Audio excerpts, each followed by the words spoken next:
welcome my friend and co-host of the Canna Kuya podcast, Mitch Narito.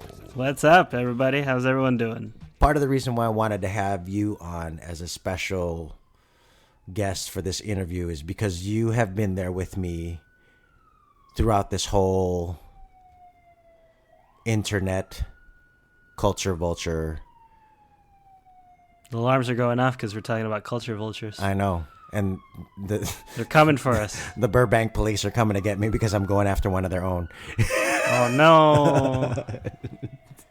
no. No, but for real, like, you've been there since I first had my first, conflict with this cat on TikTok, and part of me is now, like, the whole Kendrick Lamar Drake conversation that Kendrick brought about Drake. And we had a conversation on hip hop on our podcast, on the Canna Kuya podcast. And then I had another conversation here on the Miscellaneous Brown podcast with Chris, who is unfortunately not feeling well today. But I wanted to discuss it with somebody who understood my history with this cat. Like, this motherfucker, he inspired one of the jokes that I wrote for one of my first specials. Mm-hmm. And I even continued and have continued writing this joke and writing tags for this joke for the past year and a half. So part of it is an obsession. I can't lie. If I'm breaking down myself there, if I'm there going through the therapy in my own brain, it is a little bit of an obsession for me, but it's also an obsession because this has been an opponent of mine throughout my whole career. I get that. So for those of you that are listening that may have not heard the term culture vulture before, and I'm just using Google, guys, but according to Urban Dictionary, a culture vulture is someone who steals traits, language, and or fashion from another ethnic or social group in order to create their own identity. So it's very exploitative. And you brought up Drake and Kendrick, because it's been on the brain now, because that there's that sequence of you needed 21 to get that slime in your head and all that, mm-hmm. And 2 Chainz said you was good but you're not, all that other that whole run where he talks about where he goes to Atlanta for his street cred, mm-hmm. and then at the end of it he goes, you're not a colleague, you're a fucking colonizer. That's true. And the only person that I thought of was the dude that I don't want to say his name anymore, because I know that if I say his name it adds it to the algorithm and it just gives him more street cred. Yeah. So I don't want to say that specific one, but the thing is he's the first in a long line of middle-aged white dudes who Filipino American Media decides to put on a pedestal, and it's breaking news because you got this white dude who can speak Tagalog fluently. Yeah, and it's a trip to me because we've mentioned this on our other podcasts and we've talked about this in depth in person a lot. And, you have your joke where it's, I wish that Filipinos would be as supportive of me as another Filipino as they are of a white guy who could speak Tagalog. And that... It's funny when you say it, it's a trip. I can say it and it makes me feel good. But when you say it back to me, I get a lump in my throat. Well, it's messed up because... It is a deeply rooted thing in colonialism where Filipinos will forget about their own. They'll idolize their oppressor. Yeah. They're like, oh, the person that's keeping me down is dope because they're actually trying to learn my culture. It's like, no, they've stripped you of your culture. They've taken away from you. They're using your own culture to make your culture look buffoonish. Yeah, and that's one of my things. Like the person you have issue with, and we'll just say his username is Tagalog something. Well, no, that's the ironic thing, bro. Like when you Google the word Tagalog, I'd like everyone who's listening to this to Google the word Tagalog. Mitch, why don't you just do that right now? Google the word Tagalog and then look at what the second listing after the word Tagalog is. Wait, Tagalog, just Tagalog itself? Just type in the word Tagalog into Google. And then you know how Google will give you a bunch of options for the word Tagalog afterwards? Look what comes up second. Oh. I don't know. I don't see it. I don't see it for that guy. No? No, not for me. There's a bunch of stuff that pops up. Oh, wait, there we go. It's a little further down. Like, yes. It might be on my Google, on my second, because probably of the conflict that I have with him, but at the same time, it's still there. He comes up. No, this is weird though, because okay, so it's not the second result for me, but if I go down just a few scrolls, it's just a bunch of white dudes. No, like, dude, check this out. It's just a bunch of pictures and videos of white dudes. Because the specific guy we're talking about is not. It doesn't matter. They had that Canadian dude on Complex Philippines on February 1st. On African American History Month, they posted a white dude who could speak Tagalog on Complex Philippines. I don't even know his name. Oh no, this is bad though, because like if you do Google Tagalog, it's a lot of like white people that are like, this is what I discovered, like Columbusing, pretty much like it's all they're all colonizers, and when you call them out on it, they don't. Oh no, I love the culture. And in the case of Kurt, I had DMs with Kurt because homie tried to follow me. Because, why not? Another comedian you could poach jokes off. Because if you look on Kurt's thing, there's specific sketches that are literally just poached off of Joe Coy. Oh, so we are mentioning names though. I that one time you got to do it. Okay. Because now as a comedian, I got to do it because homie's getting laughs and monetizing his social media by stealing jokes from Joe Coy and regurgitating it back to Filipino Americans who are letting him do it. It's disgusting. Well, okay, we've talked about this because on our podcast, on the Canna Kuya podcast, we talked about Eminem, and you called him the Filipino Elvis, or like in our discussions, I never mentioned it because I had apprehension in saying that, because at the end of the day, what made Eminem so successful and why he's on a lot of people's top 5, top 3, or even number 1 MCs of all time is because he had a respect for the culture in which he was a guest. Yeah, it wasn't exploitation. That's what a lot of these white influencers do. It's exploitation. They find something they think is novel or cute or strange to them, and then they post it, they make content, and then they're just like, look at this. This is so, like it's either this is so weird, it's so foreign, or it's like, oh my God, I love this. And like, you should too, because it's cool now or whatever, Well, I go back to the ultimate culture vulture, the one that everybody knows, Rachel Dolezal. Mm-hmm. The lady who basically assumed a black identity to get a college scholarship and then continued when she became controversial. You Google Rachel Dolezal now, she's in Africa right now with her darkened skin, dancing in African garb with all the people in the background looking at her foolishly. But she's there, cooning herself out and buffooning herself out to look like that. And in the same way that these Caucasian dudes take our culture and our language and coon them and buffoon themselves out. And I'm using these words because it's the same. No, it is like if you watch a lot of some of these content creators, they make Filipinos look dumb. It makes them look dumb. It makes them look... And we eat it up to the point where when I go at these fools in the comment section, to the point where I've been blocked by all these guys, right? Guess what happens to me? Guess who attacks me? Is it his Caucasian brethren that are attacking me and saying that I'm wrong in saying he's a culture vulture and he's a colonizer? No. Who attacks me? It's our own people. And that's one of the reasons why they don't have to do anything, because they know that we're going to fight amongst ourselves. They don't see us as a threat. And I hate that it's the perfect colonizer modus operandi.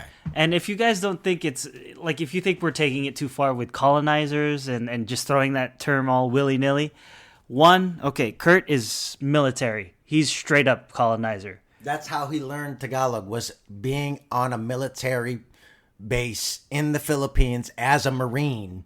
Google it. You got his baby face in the Marine, formal. He was a Marine in the Philippines. So he's literally the definition of a colonizer. And then there are other people, like a lot of missionaries that learn the language. Now we can be careful because I'm not trying to get into religious talk. No, it's not religious. It's not religious talk. It's.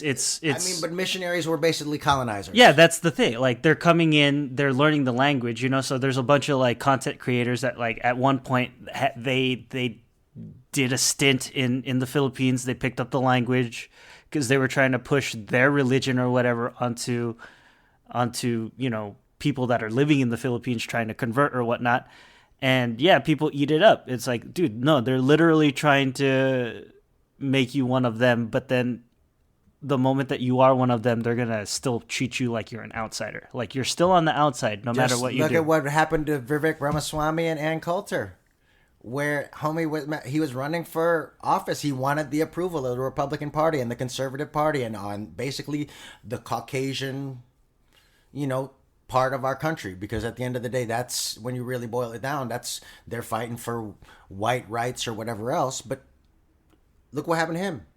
He asked Ann Coulter, would you vote for me for president for the Republican Party? And she said, I agree with all of your points, and I in fact I agree with most of your policies, but I could never vote for you because you're Indian. Oof. And she said it outright. She said the loud part out loud. Because that used to be the quiet part, guys. When I was growing up, they'd either quiet part it, they'd subliminal it, or they would call the fire department when you had a barbecue at the house. That's so crazy because I had that. I've had that happen to me that happened to me too. Dude, and that happened here though. Like that's amazing to me. I'm glad. That's sad to me to say, but I'm glad that we can empathize in that way, that we both had racial incidents growing up. No, it was like I can look back at it now and it's funny because like it was so messed up. It's almost comical in the ignorance. But like I graduated elementary school. My parents were throwing a party, and my parents did it big. They got like a full cow. And they roasted it on a spit. Yo, that's awesome. No, they straight up they hollowed out like a metal drum. Okay. This is a total not to say that the degree of racism is harder in the Midwest, but when I tell you when they called the fire department because they called the fire department and the cops. Okay. But you was roasting half a cow in the backyard. Yeah, no, a full on cow. A full cow. Okay. I get you. And not to say that I empathize with their racism, but I would have tripped out a little bit too. Okay, just saying. Okay. I feel you on it. But here's what I'm gonna say. I grew up on a busy street in Narragansett in Chicago, and we had this little mini grill. So you couldn't even put it in the backyard. You had to put it in the front porch because at least the front porch was a little higher. So because my dad would squat, it was like this little mini like kielbasa little mini grill. That was like probably could fit like 5 pieces of charcoal in that bitch. It wasn't a big grill. Yeah. Okay. And we were grilling the small, the sticks. The sticks. Yeah. Barbecue sticks. And then the fire department pulls up. And then June, I will never forget this old ass lady that lived 2 doors down from us. As soon as the fire department pulled up, all the neighbors came out and they were looking. And then June came out of her house, walked her old ass down her porch and just started screaming, "Go back to your country. Go back to your country. If you want to burn up our front porch, you can go back to your country because we're going to call the fire department every time you try to do some kind of bullshit barbecue.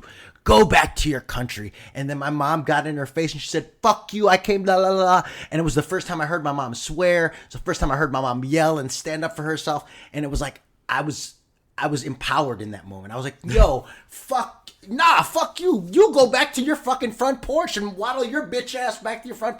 Like, we stood up, like, it was the first time for us as Filipinos, because we were the only Filipinos on the block at that point. And it was, the whole block had come out to look and have their leader tell us to go back to wherever the fuck we came from. And we stood up on our front porch and said, bitch, get the fuck off. And we're going to report. And then she got in trouble because she was a false alarm. Yeah. No, but that's their MO. You call the cops. You call the manager. You complain because you have the privilege and authority to do so. And now it brings me back to Mr. Kurt. Because the ramifications of this cat and culture vulturing have gone to the monetary level because he's monetized the social networks. All these cats have monetized their social networks and are making money and branding themselves as the culture guide to the Filipino culture. And their view and perspective of the Filipino culture is the way it is. To the point that now I bumped into these girls. Shout out to the Bahala Na girls. They have Bahala Na clothing line and accessory line, and it says Bahala Na on the thing. And when one of my Tagalog Kurt videos got kicked off for copyright, I looked at the name of his LLC. And the name of his LLC is Bahala Na. So now these girls, these actual Filipinas who have a clothing line called Bahala Na, cannot use their own name because this cat has colonized the name and used it as his own LLC because he's Filipino for real. And for those of you that don't speak Tagalog, Bahala Na is a Tagalog phrase, and it pretty much means it is what it is. Funny who he's quoting when it comes to that stuff. Anyway.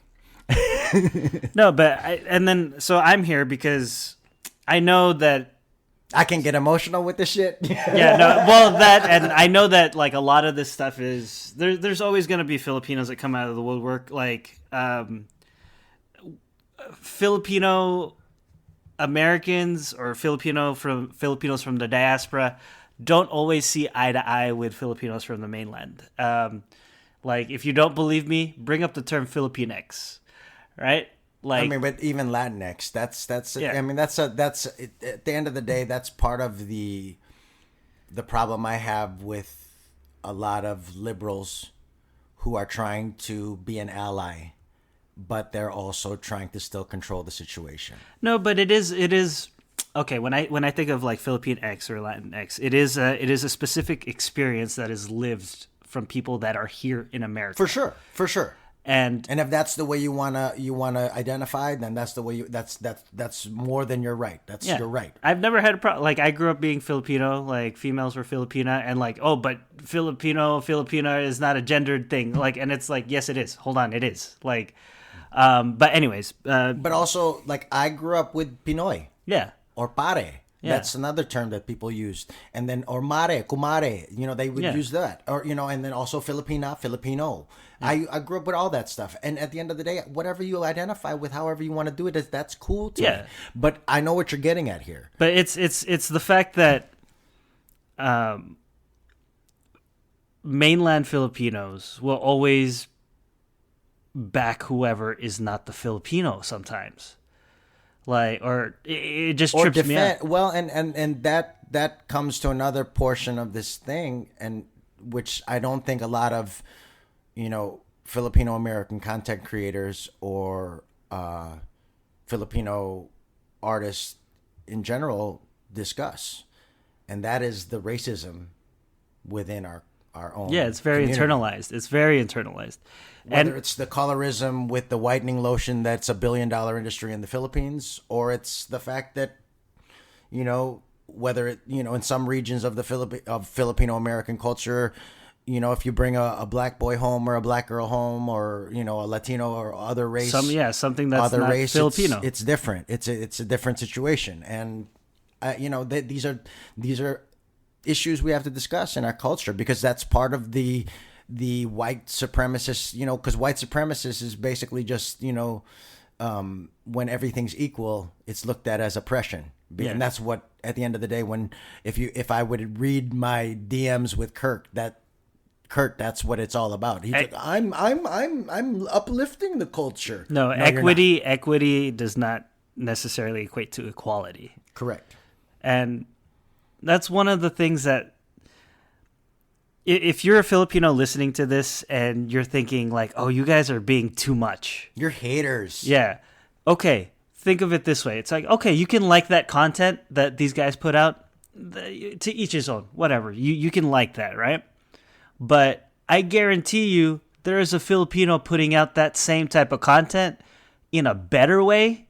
And more authentic way. And you still will not give them any love because there's something about you where it's like, oh, I'm not the one doing it. It's like crab mentality, like, oh, that. Like, I've learned more Tagalog listening to the Tagalog hip hop and Moro beats, and even the Tagalog that Ruby Ibarra integrates, and Bamboo, and all the Tagalog Filipino hip hop artists, and Iscos the Clee, and all these cats that are just doing innovative things with hip hop.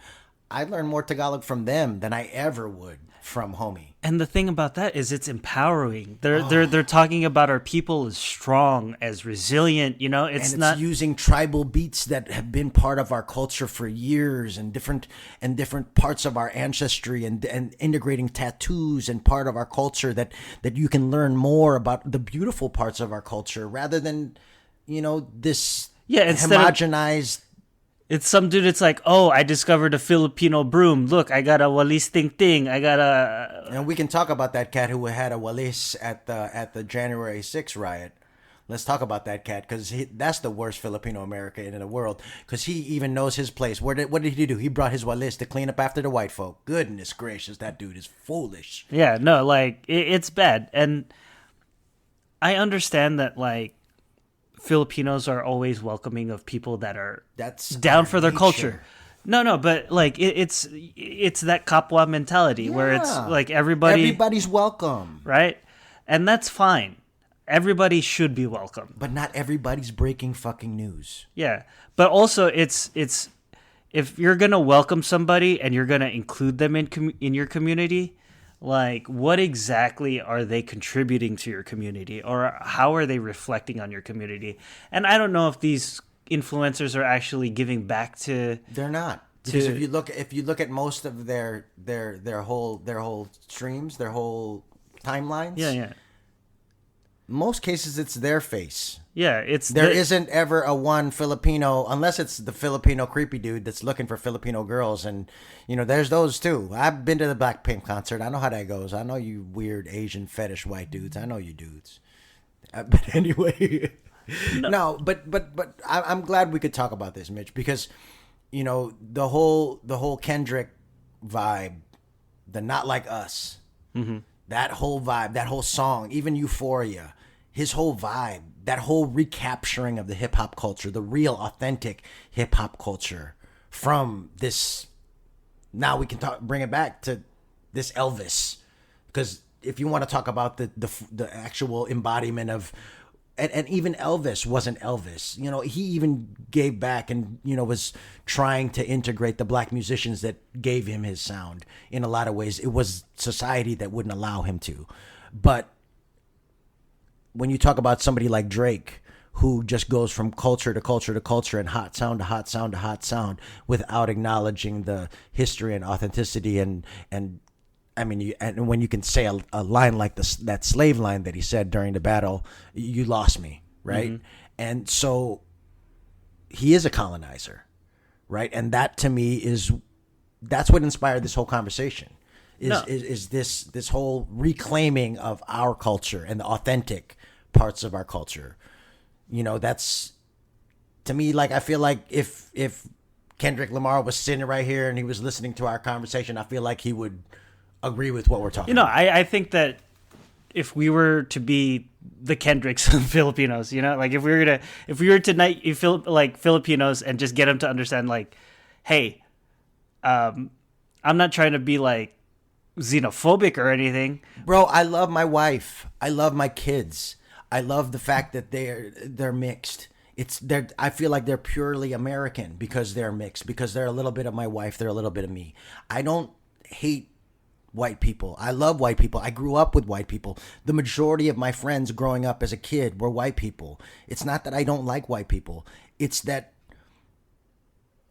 I've grown up uncomfortable the whole time. And if you guys have to acknowledge your history and what happened to you back in the day and all the things that you did and the fact that you're culture vulturing my culture, well, guess what? If you got to be a little uncomfortable with that, then that's how it's got to be. We've all got to grow up with and mature and understand that we've all made mistakes and we all do things that are bad, and we, acknowledge them, move forward, and evolve. That's kind of the point of this whole thing. No, and like I said, like, Filipinos are very inclusive, right? Like, we like to include people that respect our culture, and that's what it ultimately comes down to. Like, people will put on fronts, they'll put on facades and whatnot, and they'll say they respect our culture.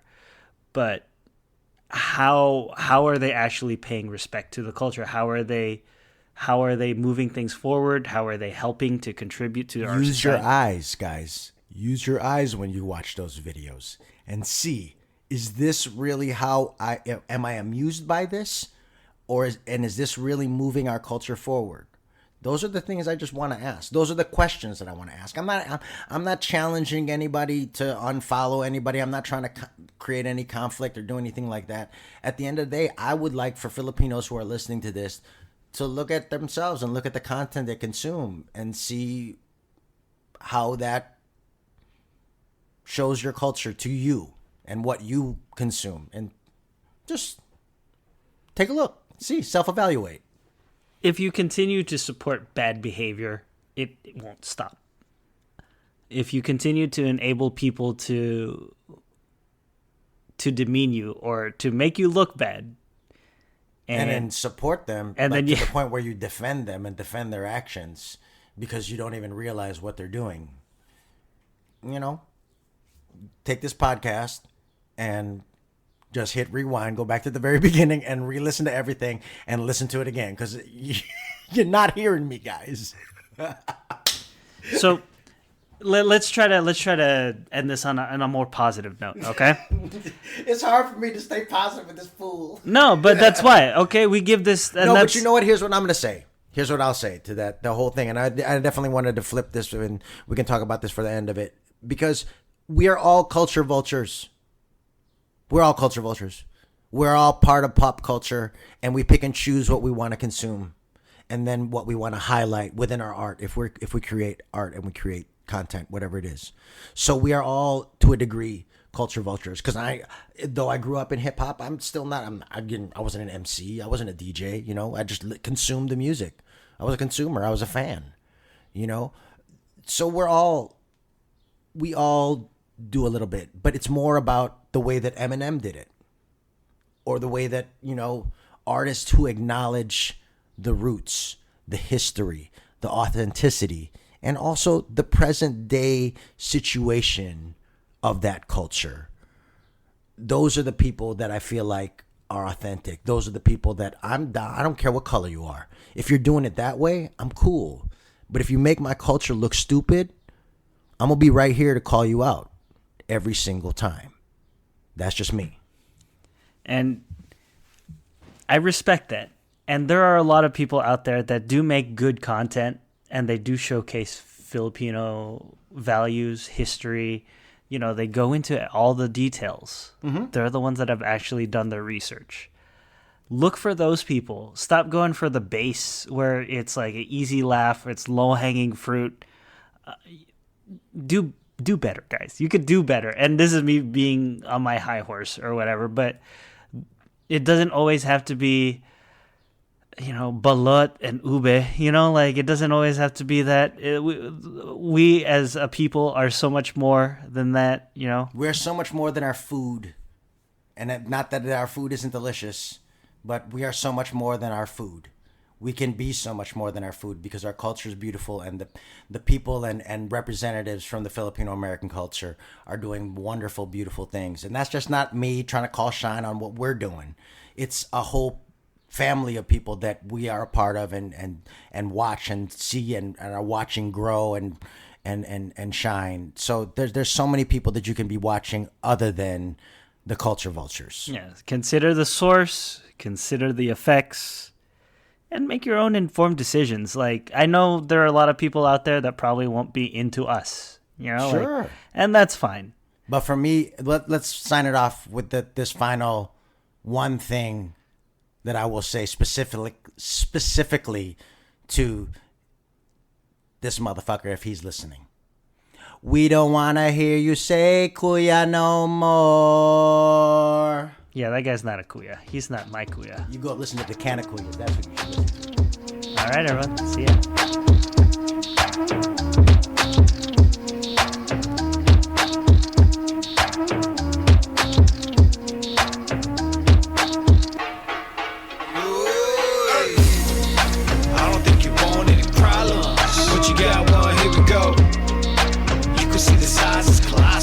Look at the way she make the thing go. Make it gyrate, make it shake like tectonic press. That's what you call an earthquake. Ay.